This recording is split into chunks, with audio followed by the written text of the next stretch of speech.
Jerry Wager will be joining virtually.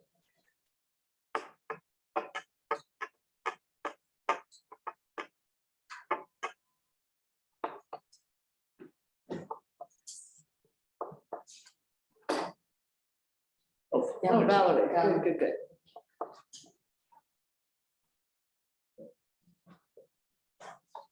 We've already appointed it.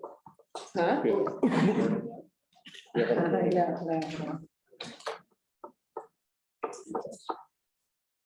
Now we have 6, so all you, Mike. Okay. Good evening and welcome to the Ward 1 Neighborhood Advisory Board meeting for Monday, June 13th, 2022. Can I get a roll call, please? Yes. Valerie, can you hear us all right?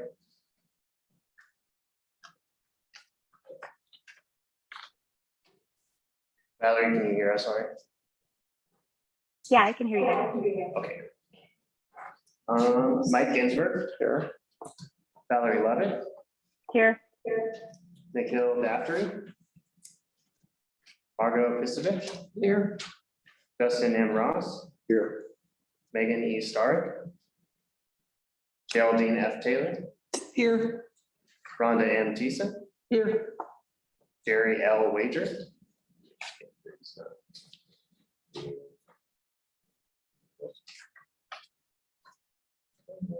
Carla Morninghouse. Okay, we have 6 of us more. All right, thank you. We're going to move on to item A2, public comment. This item is for either public comment Carla just joined us. or any action item or any general public comment and is limited to no more than 3 minutes for each commentator. Do we have any public comment?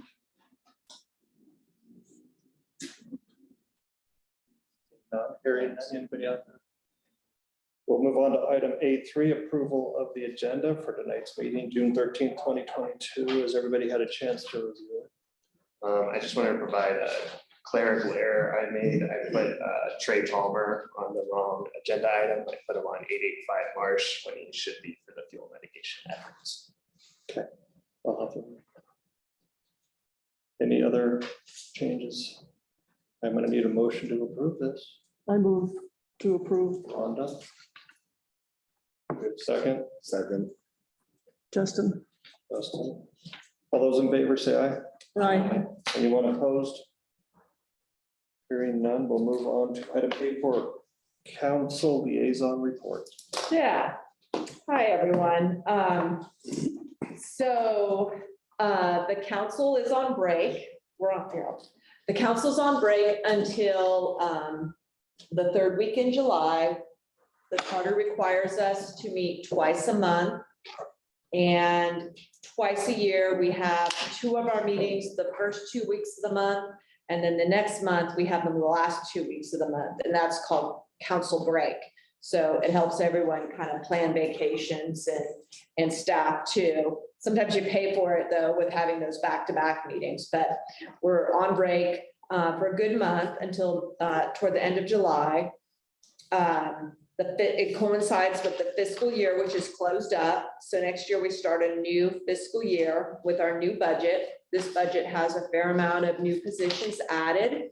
They'll be staggered because it's not quite a balanced budget. It's going to depend upon timing some of those new positions to come on, say mid-year, so we can save those salaries to make up for some of the expenditures the council made toward closing out some of the bargaining agreements that we had. And we successfully closed out all of those except for one last meeting. So that's a good thing because personnel costs are our most important thing, our biggest expenditure. And it's very good to close those and sync them up with the end of the fiscal year. So that was a good thing. Special events are starting up again and already starting to get a little bit of concern out of the neighborhoods. And we'll see, it's been, special events. I think we've had some turnover in the special event management staff. So we have new folks kind of learning, how things go. And then of course, we just have a whole new way of doing things now as we open up from COVID and get back to special events and what's special events. But we have the private one of the Glow Plaza. They had their first event. Then The food truck Fridays have started, and then I think there's also been some other neighborhood events. So I've received a little bit of concern about noise, a little bit of concern about road closures in kind of the downtown neighborhood areas. But that's something I'm tracking. And then also there are 3 neighborhood street construction projects within Ward 1. And one, the Virginia Lake one, you know, that's the area that became Ward 1, has had some issues. And then, you know, I've been meeting with constituents on that. Nick's gonna help me, you know, work with our staff on their concerns. And then the Swope one had some issues originally, but those, I haven't heard too much about that. I haven't been by in a couple weeks over there, but that one was moving well. And then the Humboldt Street, which was probably the most complex, seems to be doing pretty well. So that's good. I also understand, and someone can fact check me if they, you know differently, but I think the roundabout at Mesa and White Fir over there, you know, on West 4th, Woodland over there, should be starting construction pretty soon, because I think it's supposed to be installed by August. So I don't know if there's any work started over there. 0, okay. But, you know, we've been told it's coming in August. So that is all going pretty well. And if you have any thoughts of anything you'd like me to come see, Nick and I have not scheduled yet our June field trip through the ward, but we will be, you know, receptive to people having concerns. You know, we try and make 5 or 6 different stops, and sometimes it's just checking out someone's property. Sometimes it's checking out a whole ditch. We walk along a ditch or something. So just let us know. And I think I'll be here. I might have to leave early, but I've received the first inquiry about Halloween in Old Southwest Reno. So I want to make sure we get that on the August agenda. And that's about it council-wise. I'm trying to think if there's anything up in the far north area. Haven't heard too much, just a lot of construction going on around town right now, summer construction season. And if anyone's interested, tomorrow, or excuse me, Wednesday, I sit on Tumwa. They'll be making a hiring decision about the new general manager. That's one of the top executive positions, public sector executive positions in the region. So it's really a big deal. Any questions for Jen? Yeah, 2 things. One, I'm wondering how the scooter program is going. I see them occasionally blocking sidewalks, but I haven't heard much the way the Lime bike thing went. Yeah. So seems to be okay, but I was curious. The other is, as you know, I've been tracking Zero Riverside Drive for years and years and years.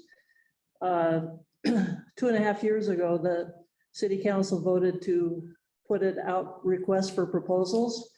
I hadn't heard anything until 2 meetings ago when Nancy Gilbert said that she had spoken with the city manager and had the green light to go ahead with moving a historic house. Yeah. Since then, she's advised me that the city manager's changed his mind and wants to put high-rise condo development of one sort or another. So I'm wondering what the process is and whether it's going to come through the NAB, whether or not, you know, what's the process? Can he just do that? Well, you know, he was just evaluated, and that's one of the most important jobs the council does, set the budget, evaluate. And, you know, it's a very weak mayor, strong manager form of government. And so he has a lot of executive authority, but the ability to sell and dispose of property does reside with the council. And so I don't think he can. I think we have a process of soliciting proposals, and anyone can propose anything, but whether or not he puts it on the agenda for council consideration is another issue. I think I'll say the conference of mayors was here 2 weeks ago, and I think it soaked up an awful lot of his time and others. So I'm hoping some of these things that have had a backlog are going to start to move forward. And that's an important one. Also, I think that was under the whole guise of the redevelopment function. And our redevelopment manager was let go a couple months ago. And I saw on the city's website, there's a continuous recruitment for a redevelopment manager. Not that that's in the redevelopment district, but I think he deals with that redevelopment, community development, economic development piece. So I'm hopeful that it will tee it up very soon. Because I know she's interested. And, we want to be just very transparent about how we dispose of our properties. And we also know that, there's a neighborhood impact over there. Well, I appreciate And a that. historic significance to that building too. What area are they talking about? It's right down the block here. You went down Riverside where it dead ends into an empty lot at Booth Street. That's owned by the city of Reno Yeah, for open space purposes based Yeah. on a tax lien. And it's been vacant since 2014 or 15. yeah, there is a building on there that has an outbuilding and it has historic significance. So the historic preservation community, the loose affiliation is very focused on it to see it be, best case scenario, be a preserved resource.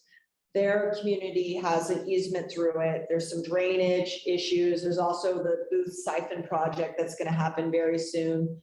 And so there are considerations. I think the last time I talked to him, his redevelopment person who's no longer with the city was working on getting a release of that lien through the county process, assessor process. And Nick, maybe we can bring that back for an update in August, if not put it on the agenda.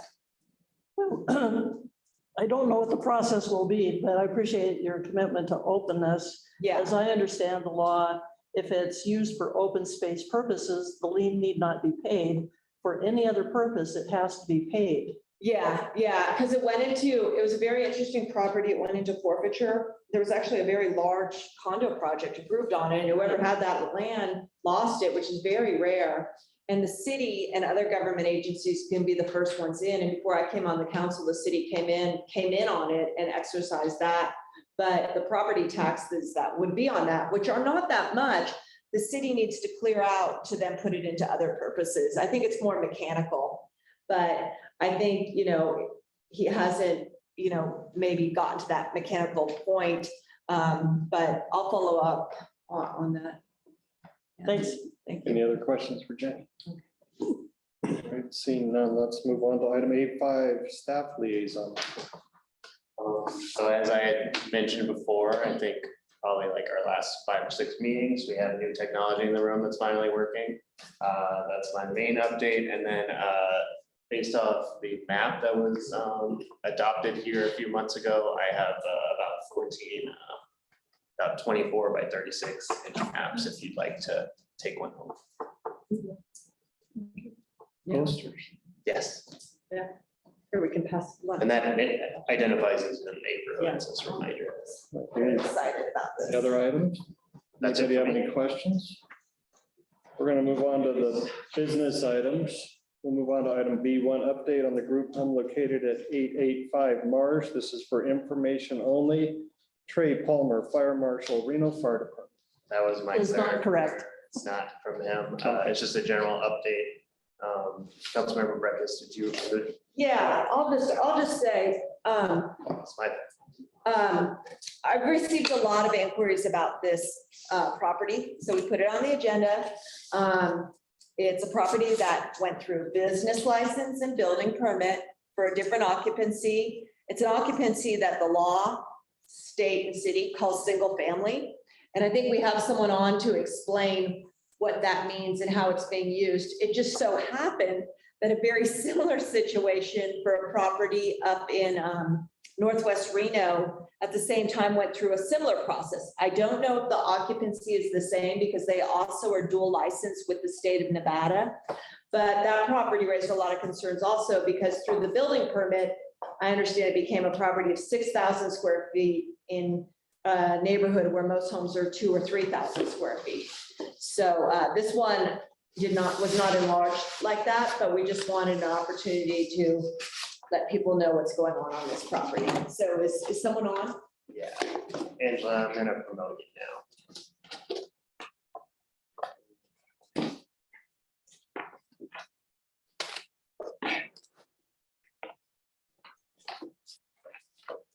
Good evening, everyone. I'm Angela Foose. I'm the Assistant Director for Development Services here at the City of Reno.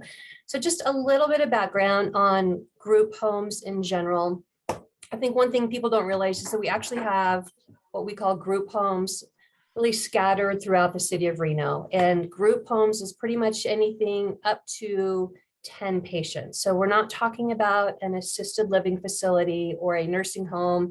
It's really a much smaller living space intended for individuals that need care. And so a lot of times you see these where, and I can be very just generic with the types of patients. Sometimes it's senior citizens that need care, and they would go to a facility such as a group home. Other times it's for maybe adults that have special needs, maybe it's Down syndrome or other types of needs, where they've kind of transitioned out of the youth, I would say, care and into adult care. And they would go to a group home type of facility such as this. From a zoning perspective, group homes are allowed throughout the entire residential area within the City of Reno. And that's dedicated, or that's required through the state. So Nevada revised statute dictates that we cannot limit where group homes are allowed in terms of residential areas. So whether you're in a single family zoning district or a multi-family zoning district, all residential zoning districts by right allow group homes. And again, from the city's perspective, what we look at is the zoning in conformance, and all residential zoning allows group homes.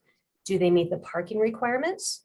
And then are they, from a user perspective, using that facility to how it's kind of dictated, again, per state law and per our code. So you can't have patients coming in and out.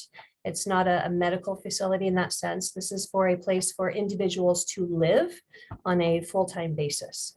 So the 885 Marsh is classified as a group home. At this point, they are still going through their building permit. It's been about a 2-year process from once they got approved for their building permit to where we're at today. They just, as of, I think this last month, finalized all of their permitting and all of their inspections. And so they don't have what we call their certificate of occupancy just yet. That's on them. Whenever they're ready to pull that, they are ready to go. They are regulated through the state. So the state regulates all group homes for the whole state of Nevada. And what we look at is from a business license perspective, do they have all their requirements in place? And from a zoning perspective, do they meet all those requirements? So they're actually, like I said, scattered throughout the entire city. Sparks, Washoe County, Reno, we all have them throughout all the residential zoning districts. And typically you don't even notice them because people are living there full time. There's not a whole lot of traffic with coming and going. Folks that are taking care of the patients also live there on site. And there's not a lot of foot traffic because most of the time they're full-time in the facility, at home being taken care of. So it's something that you probably don't notice. You may have lived next door to one or in an area with one for many years and never noticed it. It's definitely, I think, new to the Marsh neighborhood. And we've gotten, I would say, a ton of phone calls and emails over the last 2 years, specifically on this one, as well as a number of other ones. I think as the mental health issues, especially with COVID, are popping up, we're starting to see a lot more group homes throughout the entire state. So this is not unique to Reno. This is really something that we're seeing statewide. And as a city, we're definitely hearing a lot more questions come up from the general public. And so it's something that we're definitely aware of and just trying to make sure that we're in compliance with state law. Any other specific questions on this one that I can answer? Nice. We have one question. Go ahead and state your name, please. Hi, my name is Phil Schrempf. Thank you for your time. Can you specifically address the parking and traffic as it relates to this particular permit and this property? So generally, in general terms, but can you address this specific situation? Yeah, so for this one, it's based on number of bedrooms. They have 8 bedrooms and they are required to have 8 parking spaces. So they have 2 parking spaces within the garage, 2 parking spaces within the driveway portion, which is just right outside of the garage, and then 2 other spaces outside of that. This one has a big U-shaped driveway. And so it's kind of an interesting lot, just the way it's configured, but they do have 8 parking spaces. based on the garage and the on-site parking design that they've created. Thank you. Jenny? Yeah, so Angela, the person who came to public comment last week from Northwest Reno, he made a very good argument. I haven't had the chance to look at it, that group home was more of a medical treatment facility. And I've asked to receive his public comment, and he felt that it did not fall within the definition of a group home. But you've looked at this and made sure that it's not a medical facility. When does something trigger over to a medical facility from a group home?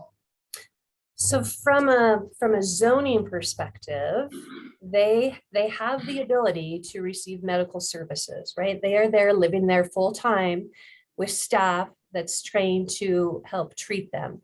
Now, again, typically we think of, let's say, like an elderly patient who gets food service, bathing, bathroom help, disabled individuals. So generally, I would say more day-to-day care is what we see in a lot of these group homes, but it's not limited to that type of care. Per the state law regulations, group homes can serve all kinds of different cares, whether it's mental health care or whether it's physical disability care. So we as a city don't regulate the type of care. That is done at the state level, and that is also something that they have to get permitted through the state as a group home. And so they're checked on by those individuals at the state that really regulate all these types of medical healthcare facilities. The things that we look at is the limit of the number of patients. And we make sure that it's not people coming and going. So you can't like have a doctor's office where you have people coming in and coming in for a checkup and leaving, right? These are people that are living at this home full time, and there's somebody there taking care of them full time. Thank you. So this one does not have a state license as a medical facility, as a state license as a group residential home. And so at this point, what we look at is from a city perspective, they're considered a residential facility for groups caring for elderly and disabled. And so whether that's memory care or just generally kind of elderly care, that's all we're looking at. We don't have staff that goes out and monitors how they operate. That's what the state does, because the state monitors all these facilities very carefully.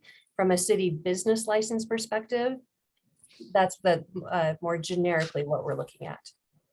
Thank you. Margo? I have a quick question. Who at the state is responsible for checking on this? I don't have an individual name, but we require that they work through the state and get their permitting through the state. I believe it's through the health department. Who at the state? I mean, it's a big health department. Which division are you talking about? What person are you talking about? And I don't have an answer for you on that. We can look into it and get back to you though. Okay, that would be great, because I'd really like to know who handles these group homes at the state level, because when you call them, they always say it's the city. Yeah. So there's kind of a circular thing, and I think we need to know who does what. Yep, we can follow up, and I'll give information back to Nick to report back to you guys. Thank you. Any other questions? See none. Thank you, Angela. Better known as Trey Palmer.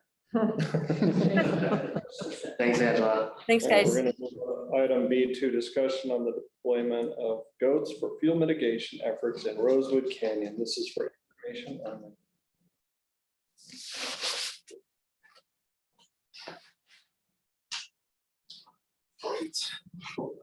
So my name is Trey Palmer, I'm a fire marshal at the fire department. And just to update you on the goats, Rosewood Canyon, we're finishing up on our fire mitigation project. In the Rosewood Canyons area, we have the lower, the north, and the south canyons, which we've been working on. And chemical mitigation going on the last few months. This is the final step in the lower canyon. We will be introducing goats. They will be starting Thursday. Setting up our camps at the end of Petrodollar Road. And so we will be putting out information via media. And what we're asking residents up in that area is to please keep your dogs on leash. We have about 100 goats up there. And we're gonna have a lot of sheepdogs up there too. So we'll be getting that message out with some signing. We're gonna be asking residents to please no loud noises during this time. It's gonna take about 3 weeks, 2 or 3 weeks, starting Thursday. Project is done, the 30 acres in the lower canyon will be cleared of cheatgrass, that's their focus. And then in the fall, we will be introducing some pre-emergent fruit, and we'll have more information on that as it comes. So that's about it. I just wanted to give you guys a heads up what's coming. The goats are very friendly, but the dogs are not. They're very protective. So we ask all the residents to be careful about that. Any questions from? Even the people on the ditch trail, right? So a lot of people have their dogs on Yeah. the ditch trail, and they might not be the neighbors, right? You've asked the neighbors. Yeah, so we have letters, and thank you, Nick, and Councilwoman Reckes for getting those letters. Do you want to just hand those around? And we will be doing media, starting Thursday, we'll be doing a media blitz through Twitter, through all the media channels to get the information out. But yes, that is correct. Should be information out. So we notified about 500 residents in that direct area with these letters that are going around. If anyone wants to. Right, Jerry. How many goats are we talking about? So the goats are coming from a company called High Desert Races. Very nice gentleman. Ben, he was there last April. Again, about 90 goats. That's what we expect now. 90 to 100 goats this time. I mean, 10, 100, 200? 90 to 100. Oh, 90 to 100. 90 to 100, okay. Correct. Do we pay the goats or do the goats pay us for the food? So financially, this is part of a grant that we got through the state of Nevada for the Rosewood Mitigation Project. Part of that grant we had to match. And so with that match, Nevada Energy put up approximately $100,000 of in-kind match. This is part of that. So it's not costing the taxpayer anything. This is all being funded by energy. Okay, thank you. Any other? Go ahead, Jerry. Yeah, so last April, we did the upper part. Actually, the same area. We did the lower part. They're going back into the lower canyon. this Okay, time around. okay. But this time the concentration is the cheatgrass, Okay. not the brush. Last fall, the mechanical effort went in, and I received weeks of constituent concern about them not following first, the plan, that was done. Yes. the And mitigation plan. then second, that they follow best practices. And so I appreciate you coming here today to let everyone know that's happening and confirm that it's going on according to the plan. The wildlife people have looked at it, the archaeology people have looked at it and Yes, everything. correct. Okay, and then in the fall, are we gonna have any mechanical work going in there? So the mechanical work is all done. There was a little sliver of about 3 acres on the very, very north side of the Upper Canyon. We're talking with Cullen Ranch to see if they want us in there to mitigate that small portion.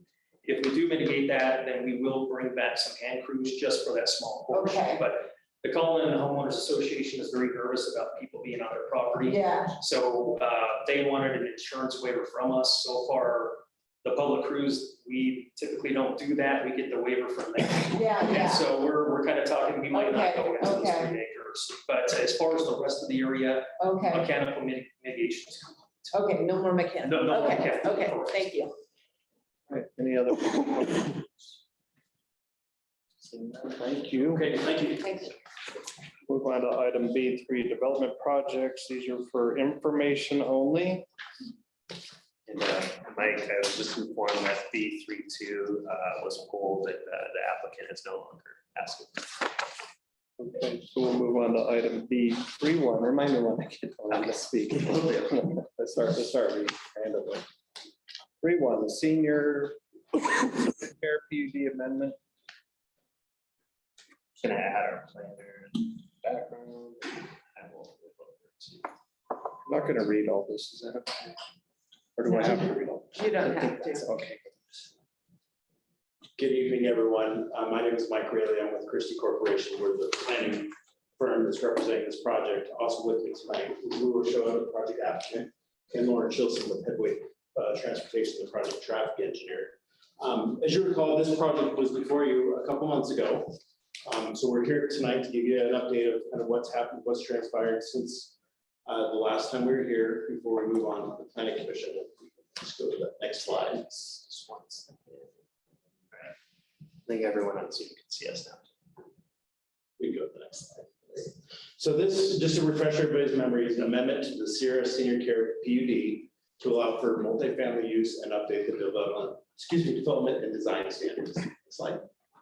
If you're not familiar with the site, it's at 200 Mountain View Drive, just over 5 acres, just to the west of Lakeside near Virginia Lake. So it's actually borders, you can actually skip to the next slide, that's fine. It borders the dog park. The dog park is on the east. This is looking up Mountain View there on the left, and then kind of a view across the site. You'll see if you've been out there lately, the city of Reno is actually using it, or the contractor.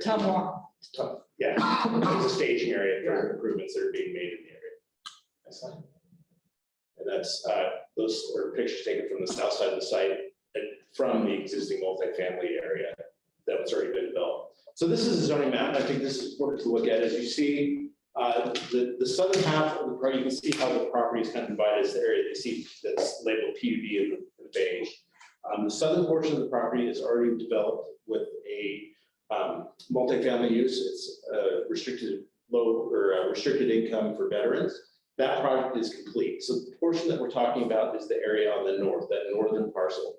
As you can see, this PUD amendment would essentially allow for 30 units per acre. So it's matching the zoning to the south, to the west, and to the east. We do have the portions of SF5 on the north side, and I'll address that in a minute. And then the large area PF that you see there is actually the dog park. That's the other facility zoning.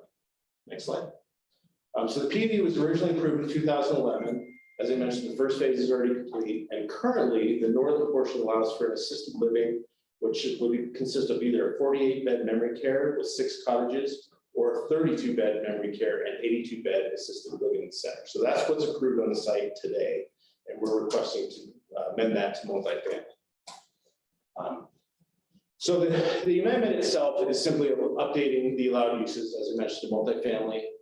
That means that there's some tables and whatnot in the PUD that change just to reflect the change in use. We've also updated the development standards to include building heights, setbacks, retaining walls, landscaping to address future multifamily use. Updates to the architectural character, kind of a more modern style in the architecture. Next slide. So what's being proposed with the multifamily option? It's 96 units, includes studios, 1 and 2 bedrooms. Like I mentioned earlier, we feel consistent with the adjoining multifamily uses to the south, to the west, and to the east. It really does provide a much needed attainable housing option. The original PUD was put in place long before our current housing crisis. So we think that this addresses kind of a real world need in the community. The infill location is definitely supported by numerous goals and policies of the master plan. And I think when you look at the architectural updates that we have, we've tried to design to make sure that we properly relate to all the existing buildings on the adjoining lots. Next slide. So we met last time with NAB, and we were encouraged to have a neighborhood meeting, and we did that. And so we made some changes to the plan based on the input that we received. The first, one of the key concerns we heard was parking in the neighborhood.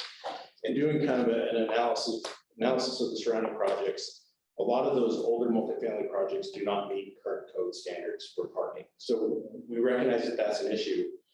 So what we've done is actually increase our on-site parking to be well above what code is. We are now providing 147 spaces, which I believe it's about 90 is required by code, 96 required by code. So we're well in excess of code requirements. And what that boils down to is we've provided 1 space for every bedroom in the complex, plus 9 additional spaces for guests, for office staff, that sort of thing. So far above what code requires. That's kind of a key change that we've made to the plan. The landscape plans, we've met with Councilwoman Dewar, who had some concerns about mature trees on site. We've worked to preserve as many of those as possible. They're primarily along the western property boundary.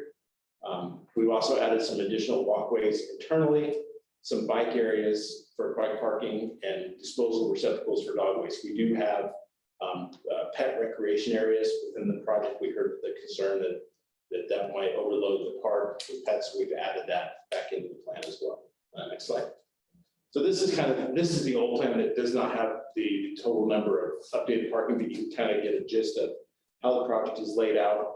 As you'll see on the north side, we've essentially pushed the buildings away from the existing residences to the west. So this north is oriented to the left on this mountain views of the left side of your slide.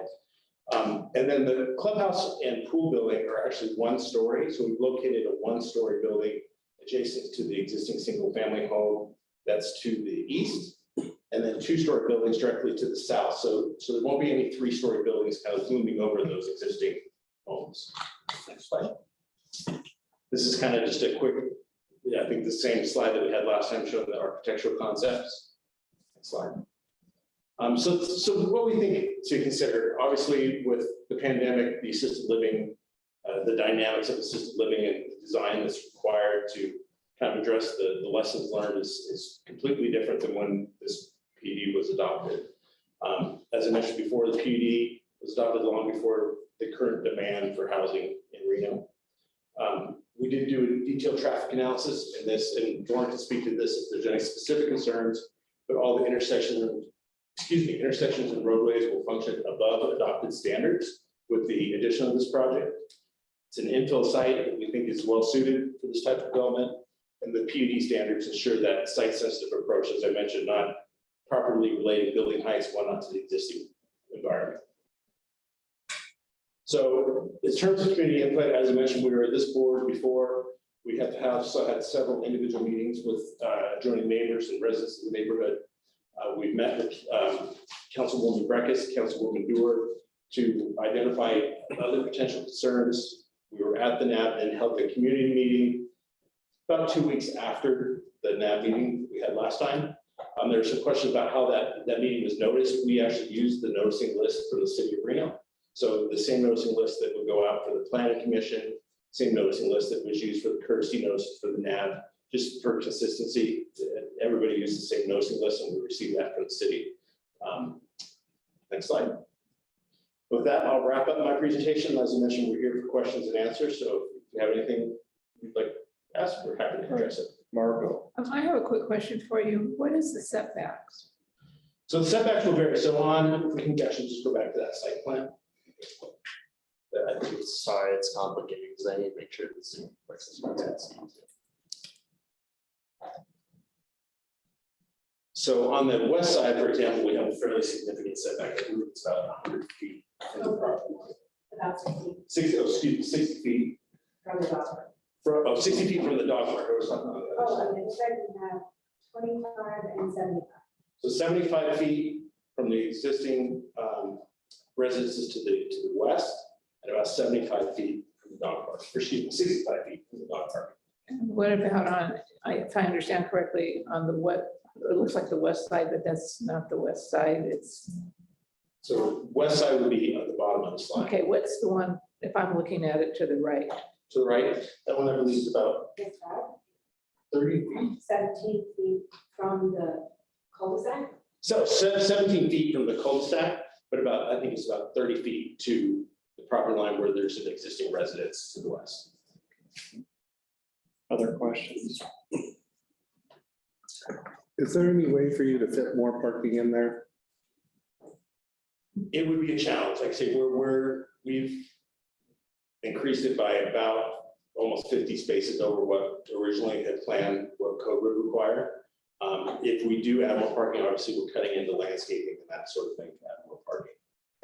I get that. My concern is I know a lot of people who are sharing apartments and you've got 4 people living in a 2-bedroom apartment, 2 couples, 3 cars, and the streets around there cannot handle the additional parking. My car, I live 1 block off of Virginia Street. My car has turned into a wreck and a mess because they play bumper cars over there. And as the rents have increased, people have taken more and more precautions to save themselves financially by doubling up with other couples and whatnot. And the vehicles are necessary because they're getting jobs out in Tesla and whatnot out there. And to not have a car to get around would be detrimental to them. They end up working at the Jacksons, at Hillcrest or whatever for minimum wage or barely above. It just doesn't feel like that would be a good situation for anybody, especially as things get more and more dense and more people have to do things like this. It's just going to become harder and harder. So, and that's obviously not a concern. Like I said, we've done some analysis of some of the surrounding projects that aren't quite there in terms of even the reduced code amount that I mentioned earlier, that they're well below. We're confident that we can provide on-site parking for these units because, like I mentioned, one per bedroom. And the other thing to consider, those additional guest spaces at night, obviously the office staff will not be there at night. Those are available for residents for overflow. We are confident that this project will be self-sufficient, so to speak, but I can't speak for the rest of the neighborhood and some of those existing deficiencies that are out there. I think it's worth mentioning that these studio apartments are not required any parking spaces. So you have 30 places or 30 dwellings that don't get listed as having a necessary parking space. No, actually, we are providing. That's the way we've gone above. We are providing a space for even studios. We're considering that to be better. So every bedroom. I asked about that in the last meeting. You said they were not required. They're not, but we've updated the plan so that that's provided. Yeah. Thank you. So to add on to what he was saying, but it's a senior care, right? That's the name of the P. But does that mean that if it's senior care, is that in most cases, that a lot of people won't be driving in the first place and may not have a car? We're actually asking to eliminate, or not to eliminate, to amend the land use so that the assisted living would go away and would be replaced with multifamily. Yeah, it's no assisted living anymore. Is all access still off Mountain View? No, so we have access from Beck to the south and Mountain View to the north. So there's still a Mountain View access. There is still a Mountain View And access. it's a primary access, not a gated emergency one. Correct. Okay, other questions? Both access points are full access. Access to public streets, stuff like that as well. Your comments just made mention of affordable housing. Can you provide more color around that? So obviously studios, these will not be rent restricted. These will be market rate apartments, but with the studios, we'll provide a more affordable option than a lot of the units that are in the neighborhood now. I don't know, it's early, it's probably a little premature to commit to a rent just with the way construction costs are and interest rates and that sort of thing, but. So if I can, thank you. Our goal was that when we originally met with Councilwoman Dorr, is that, it needed to be attainable. And so the attainable factor is something that we kept in mind as we've gone through and developed the project. So we originally had 3 bedrooms, we eliminated all the 3 bedrooms because those would be more expensive. We added, in proportion, we doubled the number of studio and 1 bedrooms and limited the number of 2 bedrooms, again, trying to keep it attainable. So that's how we addressed it, trying to achieve the goal of affordable housing within the community. Does that mean $1,000 a bed? No, it doesn't. It's going to be a market-driven product. So it could be more, it could be less. Yeah, I don't know for sure. Any other questions? Yeah, I don't see any other questions. So you can fill out the comment sheet. I down at the want end. to ask Ms. Whitehead a question, or we usually let her talk. Only if folks have questions that the Yeah. planner can ask. I have a question, because I did ask this at the prior, is your staff report describe what sort of street Mountain View Drive is? It will. I haven't written the staff report yet. We were waiting to go to this meeting to get some feedback from the neighborhood. And then we'll put it on a schedule for planning commission. So you think it's a local street? I believe it is. Let me see if I can look up the engineering comments from previously. Yeah, and along that, with a local street, has a certain street width and street improvements, and I'm wondering if it conforms to that, and also with respect to the grade. And then also because it's an adjacent to a park, what's the speed limit on that street?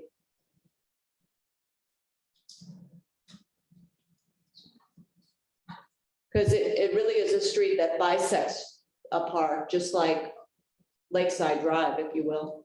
So I was wondering what the speed is on that.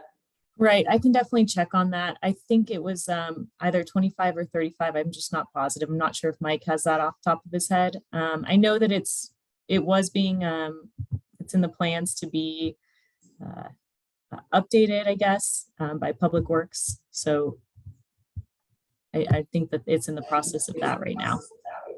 Yeah, yeah. 25, yeah. So I don't know if the park ordinance put those streets into 15. And then do you know the grade on it? Is it, what percentage grade is that hillside? The site or the street? The Mountain View Street. I'm not sure the grade. I'd have to ask Public Works. The question also I recall was, is the profile conform to a local street? Thank you. Okay, any other questions? Mike's reforms online. Who is? I thought there was somebody. Oh, that's a public comment. So the form's online. If you'd like to fill one out for this or any of our agenda items. We're gonna move, since I see nothing else, we'll move on to item B33, correct? Nice. 108 South Arlington Avenue.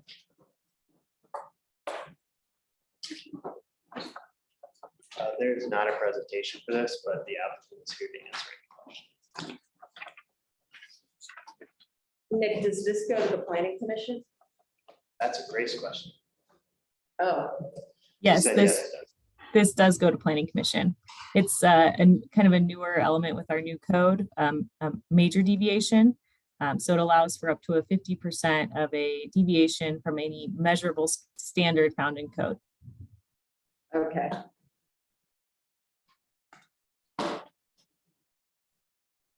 So it's going to go from 20 foot to what? I can give a brief overview of this project. The applicant is requesting a major deviation from a 20-foot rear yard setback to 11 feet.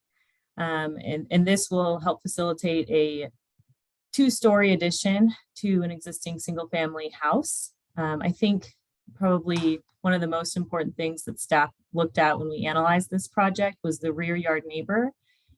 This particular location backs up to the parking lot for Our Lady of the Snows. So I'm not sure if you guys remember when they purchased a significant amount of that half block across the street from their church. And they constructed a parking lot on a portion of that. So this particular lot backs up to that existing parking lot. And so this major deviation would allow them to go to an 11-foot rear yard setback. Any questions on this one? I see no questions. All right, thank you on that one. We'll move on to item B34, the Wayfarer. Want me to read it? Hi, my name is Amy Lemon and I'm owner of the Wayfarer, which is going to be a cut and wrap cheese store at 24 California Avenue. And it's going to be Unit D. So a cut and wrap cheese store is going to be large wheels of cheese that we cut and wrap to your specification. So customers can come in, try the cheese, and pick the quantity that they want to purchase. We'll also have meats, grab and go sandwiches. Yeah, you can flip to the next screen. So I'm asking for a package alcohol permit. We plan to sell beer and wine in the store, but we'd like to sell it to go as well. So like I said, we'll have a gourmet meat and cheese counter, grab and go area for sandwiches, salads, cheese focused kitchenwares, a specialty drink case which will also include non-alcoholic beverages, catering, and then I also plan to do restaurant resale and education. So that I found in other experiences in other cities that promoting the cheese in restaurants also helps businesses across the board. So that's a brief look at the store. And you can see behind our sales counter is the refrigerated section, which will be where the beer and wine is. And the grab and go area for sandwiches will be at the front. There's a space for 5 at the counter in the front to sit and dine in store. And then we also have a shared patio area out front with about 30 seats. That's just some of the offerings that we'll provide. And so that's the map of our location at 24 California Avenue on the corner of Forest and South Virginia Street. So it's still under construction right now. We're getting close. We're planning on opening in about a month and a half. So these are some pictures of the construction process. That's the patio area, which will be out front. That's the back area with parking. There's about 15 parking spaces in back and 4 up front. The far right corner is the actual front of my store, and the bottom corner is the next door, which is also upper right. So in the conditional use permit, we're asking for the ability to sell packaged beer and wine to go. We're projecting about 20% of our sales in the beverage category, which also includes non-alcoholic beverages like iced teas, sodas, sparkling water. And we just see this as a convenience for customers who want to pick up a cheese board and grab a bottle of wine or some beer to go. In the survey of use, we are within the 500 feet downtown safe skate buffer. We are not within the East 4th Street corridor buffer area. We do have residentially zoned properties within 500 feet, but no primary or secondary schools, no public parks, and no alcohol and drug rehabilitation facilities. Our operational hours will be Wednesday through Saturday, 11 a.m. to 7 p.m., Sunday, 11 a.m. to 6 p.m. We plan to add Monday and Tuesday as business warrants. And a little bit about me, I have over 20 years in the culinary industry. I graduated from culinary school in 2001. I spent 12 years down in New Orleans as Emeril Lagasse's pastry chef at 2 of his restaurants. I've opened 3 restaurants with Emeril's, and I won Best Chef for the American Culinary Federation for Louisiana in 2016, and I've been doing consulting. 2019 and 2020, Ocean Beach awarded me Best Chef, which was very nice of that community. And that's all I have. Are there any questions? Questions? Yes, you said there's a 30-person or 30-seat area shared space? Yeah, so it's going to be a patio out front, and the shared space will be between, there's a restaurant going in next door to me called Elixir, which is going to be fresh pressed juices, grain bowls, etc. I do not believe that they're asking for an alcohol permit at all, so they're only doing iced teas, fresh pressed juices. So that's the only 2 restaurants we have, but there's space for more restaurants, which would also share the patio. Do you think it would be a good idea for you to try and go for something so that you can use that space for them to consume the alcohol on property? Yes, and I believe that that is part of this. So I'm gonna have serving in the restaurant on the shared patio. And then this would be so that they can take it to go. So someone can come in, buy a bottle of wine and leave. So not just for sale. Right. Okay. Other questions? Good luck. Thank you very much. I appreciate it. All right, thank you. Thanks. Thank you. We are cruising right along. We're going to move on to item C, board commission committee member reports and announcements. Yeah, okay, that's what I thought. Nothing? Okay. Move on to item D, future agenda items. As I mentioned, maybe we could talk about Halloween. I'll coordinate with Nick on that. We might want to notice folks. This is the Marsh Avenue Halloween They issue. have thousands of kids. Yeah, I've already received an email from someone on it. Happy or not? He doesn't want us to close it. But if we notice it, we'll get people telling us what they would like, one way or the other. We originally closed it for safety reasons. That's always been our concern. We're not trying to promote it. We never have. You know, it's just an organic thing. The background on Marsh Avenue, we'll either get that to you in a memo or we'll bring it back. And we'll try and get information on Zero Riverside also. And I wouldn't mind talking about the resiliency and infrastructure projects as an item. You know, we'll see where we're at on, you know, things, even if we have to narrow down on something, I think, you know, we see, hopefully we'll be good weather-wise by the first week in August and not have any issues. You mentioned last month that you might want to go dark in July. I think we're going to. I think we will. So these would be August. Let me see what the date August is. 8th. August 8th, Nick? Okay, so August 8th, I'll be gone. What day is, will we at the two? Still Monday. Monday. Yeah. Yeah, I'll be out of town. See you in September. You got it. Oh, you know what? Let's figure this out right now. September is September 5th. So, It's Labor Day, isn't it? yeah, let's agree then to go September 12th. Is that okay, Nick? Should be I think okay. that's what we did last time is when it falls on a Monday, we'll just roll over to the next Monday. Nick will confirm, see. Yeah, I'll just change it in the calendar and you'll Okay, get it here. yeah, okay. Great. So future agenda items, I'll bring it up, but I hate to broach this subject, but I've been the chair of this for almost a year now. I think we started in August.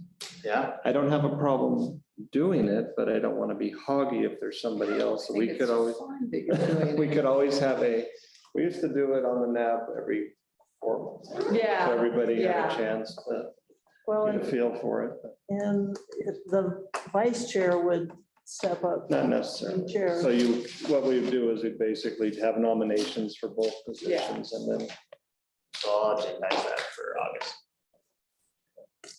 it's only, I could keep doing it and not say a word, but Or it's. maybe September, if Margot's gonna be gone. True. Yeah, unfortunately, I'll be out of town, but luckily I'm happy to be out of town. Yeah, no I kidding. think I have to do it in August just because it Was it a was probably year. voted on as a year. Oh, okay, If I had to okay. guess. I didn't know if the year went over to September. Okay, sounds good. Okay. And we'll get the rest of these maps out to the rest of the group. Thank you, Nick, for all your work on this and also the digital work. It's gonna work very well in this building. Can't leave it. I know, I'm excited. Any other future agenda items? On to item E.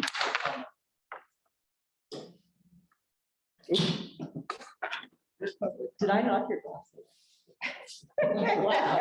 Fling them up. Right, seeing none, we're gonna move on to item F. I move we adjourn. Second. All those in favor? Hi. Jenny, if you're going to go around the neighborhood, could you Yeah. come by my house and work? 'Cause I haven't Over the heard fence anything. at that? Yeah, we've actually